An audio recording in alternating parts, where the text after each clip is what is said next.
ఇటీవల ఉత్తరాఖండ్లో జరిగినటువంటి 38వ జాతీయ క్రీడల జాబితాలో ఏది అగ్రస్థానంలో నిలిచింది? సర్వీసెస్.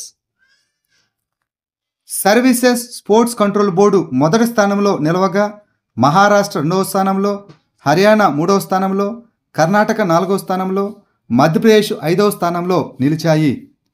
ఈ సర్వీసెస్ స్పోర్ట్స్ కంట్రోల్ బోర్డు అనేది భారత సాయుధ దళాలచే నిర్వహించబడేటటువంటి క్రీడా బోర్డు.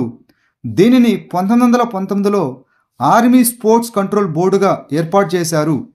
తర్వాత దీని పేరు సర్వీసెస్ స్పోర్ట్స్ కంట్రోల్ బోర్డుగా మార్చారు. National games of India, Durand cup మరియు బహుళ ప్రాంతీయ క్రీడా ఈవెంట్లో ఈ బోర్డు సర్వీసెస్గా ప్రాతినిధ్యం వహిస్తున్నది. లాడ్లీ బెహనా యోజన ఏ రాష్ట్రానికి సంబంధించినది? మధ్యప్రదేశ్.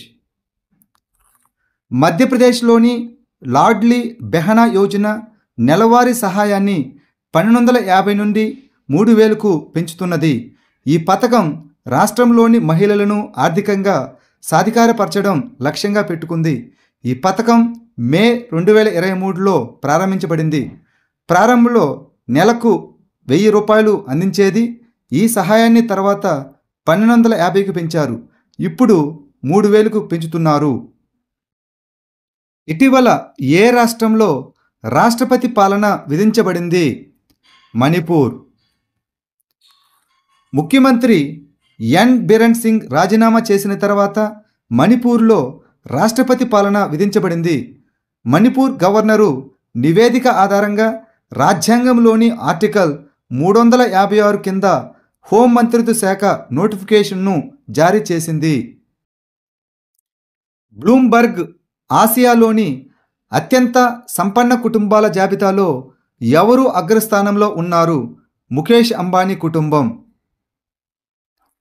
ముఖేష్ అంబానీ కుటుంబం బ్లూంబర్గ్ యొక్క ఆసియా అత్యంత ధనిక కుటుంబాల జాబితాలో $90.5 బిలియన్ సంపదతో అగ్రస్థానంలో నిలిచింది. భారతదేశంలో అతిపెద్ద వ్యాపార సమూహాలలో ఒకటైనటువంటి రిలయన్స్ ఇండస్ట్రీకు ఆయన నాయకత్వం వహిస్తున్నారు.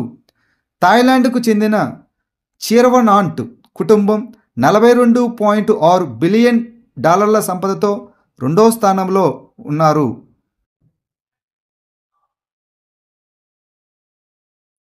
బ్రహ్మగిరి వన్యప్రాణుల అభయారణ్యం ఏ రాష్ట్రంలో ఉంది? కర్ణాటక. బ్రహ్మగిరి వన్యప్రాణుల అభయారణ్యం యొక్క బఫర్ జోన్లో గిరిజనుల కోసం ఒక గ్రామాన్ని నిర్మించాలని రాష్ట్రం యోచిస్తున్నది. ఇది భద్రత మరియు వన్యప్రాణుల సంఘర్షణ ఆందోళనను పెంచుతున్నది.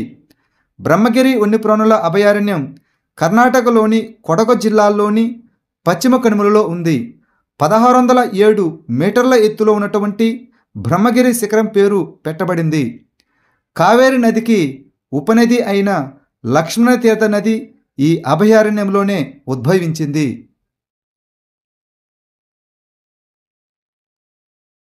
ఇటీవల రాబోయే ప్రపంచ ఆడియో విజువల్ మరియు వినోద సదస్సు అయినటువంటి వేవ్స్ 2025 ఎక్కడ నిర్వహించబడుతున్నది? ముంబై.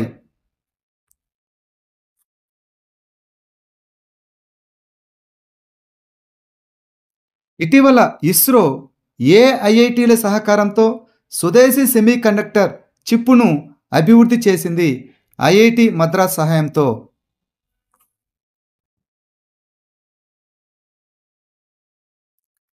రాజస్థాన్లోని అజ్మీర్లోని కింగ్ ఎడ్వర్డ్ మెమోరియల్ భవన్ కొత్త పేరు ఏమిటి?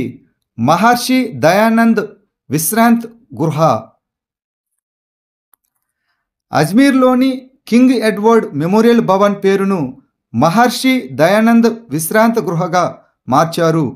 ఈ మార్పు భారతీయ వారసత్వాన్ని పునరుద్ధరించడానికి మరియు బ్రిటిష్ వలస పాలన అవశేషాలను తొలగించడానికి రాష్ట్ర ప్రభుత్వం తీసుకున్నటువంటి చొరవకు అనుగుణంగా ఉంటుంది.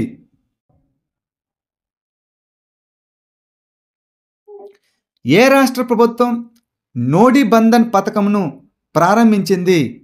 పశ్చిమ బెంగాల్. బెంగాల్ నది పరివాహక ప్రాంతాలను అభివృద్ధి చేయడానికి మరియు గంగానది వెంబడి కోతను నిరోధించడానికి పశ్చిమ బెంగాల్ ప్రభుత్వం 2025-26 బడ్జెట్లో నోడీ బంధన్ పథకాన్ని ప్రకటించింది. నోడీ బంధన్ నదులు మరియు చిత్తడి నేలలను అనుసంధానించడం, జీవనోపాధి అవకాశాలను సృష్టించడం లక్ష్యంగా పెట్టుకుంది.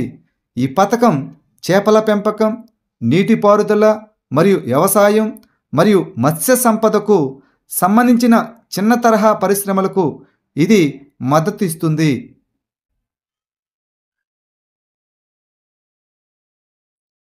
పంచాయతీ వికేంద్రీకరణ సూచిక నివేదికను ఏ మంత్రిత్వ శాఖ విడుదల చేస్తుంది? పంచాయతీరాజ్ మంత్రిత్వ శాఖ, the ministry of Panchayati Raj. Panchayati Raj మంత్రిత్వ శాఖ ఫిబ్రవరి 13, 2025న న్యూఢిల్లీలోని ఇండియన్ ఇన్స్టిట్యూట్ ఆఫ్ పబ్లిక్ అడ్మినిస్ట్రేషన్లో అధికార వికేంద్రీకరణ సూచిక నివేదికను విడుదల చేసింది. ఈ సూచిక రాష్ట్రాలు మరియు కేంద్రపాలిత ప్రాంతాలలో వికేంద్రీకరణ పురోగతిని అంచనా వేస్తుంది. ఇది 6 కీలక కోణాలను మూల్యాంకనం చేస్తుంది. అవి ఫ్రేమ్వర్క్, విధులు, ఆర్థికాలు, కార్యనిర్వాహకులు, సామర్థ్య నిర్మాణం మరియు జవాబుదారీతనం. ఇది రాజ్యాంగంలోని ఆర్టికల్ 243G ప్రకారం నిర్ణయం తీసుకోవడంలో పంచాయతీల స్వయం ప్రతిపత్తిని పరిశీలిస్తుంది. ఏ దేశ అధ్యక్షుడు పేపర్ స్ట్రాస్ను నిషేధించారు? అమెరికా.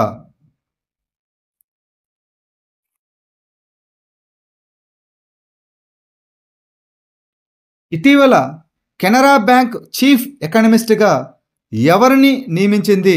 డాక్టర్ మాధవన్ కుట్టి.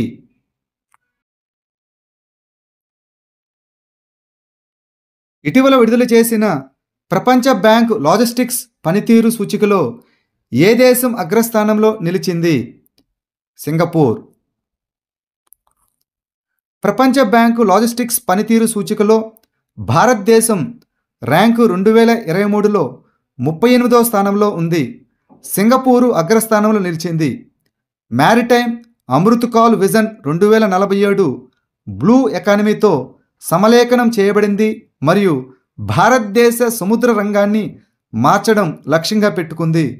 పోర్టు సామర్థ్యాన్ని విస్తరించడం, కార్యాచరణ సామర్థ్యాన్ని పెంచడం, గ్రీన్ ప్రాజెక్టుల ద్వారా స్థిరత్వం మరియు తీర ప్రాంత పర్యాటకాన్ని ప్రోత్సహించడం వంటి కీలక కార్యక్రమాలు ఉన్నాయి.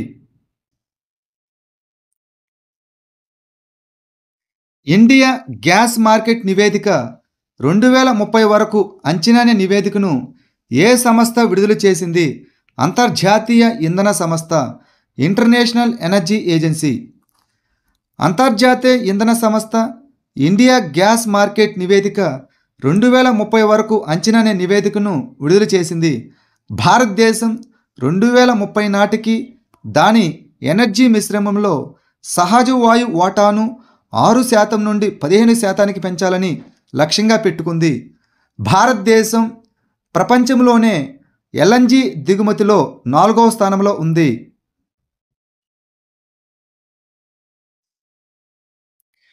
ఎన్జీసీ 6505 గెలాక్సీ చుట్టూ అరుదైన ఐన్స్టీన్ వలయాన్ని ఇటీవల కనుగొన్నటువంటి అంతరిక్ష టెలిస్కోప్ పేరు ఏమిటి?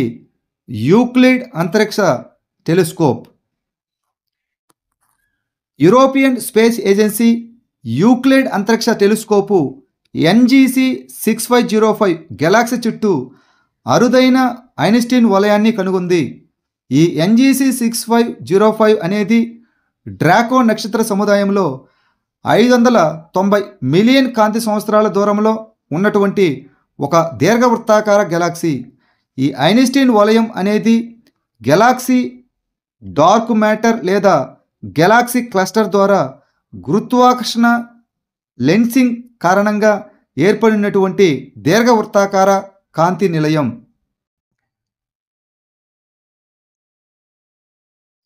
భారత ప్రధానమంత్రి ఇటీవల ఏ దేశ అధ్యక్షుడికి డోక్రా కళాకృతిని బహుకరించారు?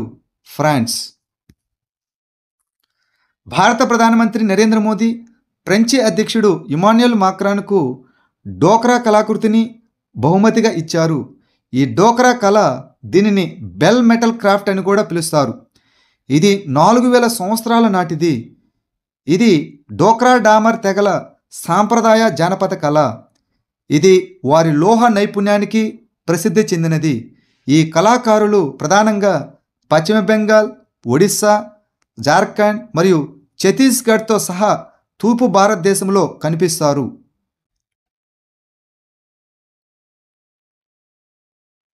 17వ జాతీయ రివర్ రాఫ్టింగ్ ఛాంపియన్షిప్ 2025కు ఏ రాష్ట్రం ఆతిథ్యం ఇస్తున్నది? హిమాచల్ ప్రదేశ్. హిమాచల్ ప్రదేశ్ మార్చి 20 నుండి 25 వరకు కులులోని పిరిడి రాఫ్టింగ్ సెంటర్లో 17వ జాతీయ రివర్ రాఫ్టింగ్ ఛాంపియన్షిప్ను నిర్వహిస్తుంది. వరల్డ్ రాఫ్టింగ్ ఫెడరేషన్ ఆధ్వర్యంలోని హిమాచల్ ప్రదేశ్ రాఫ్టింగ్ అసోసియేషన్తో కలిసి ఇండియన్ రాఫ్టింగ్ ఫౌండేషన్ ఈ కార్యక్రమాన్ని నిర్వహిస్తున్నది.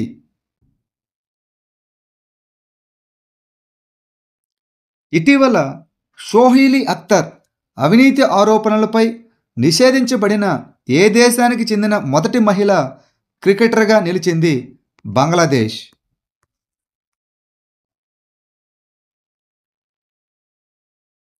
ఇటీవల ఎవరిని ఫిన్టెక్ ఆవిష్కరణకు హురున్ ఇండియా సత్కరించింది? డాక్టర్ రాజ్పి నారాయణ్.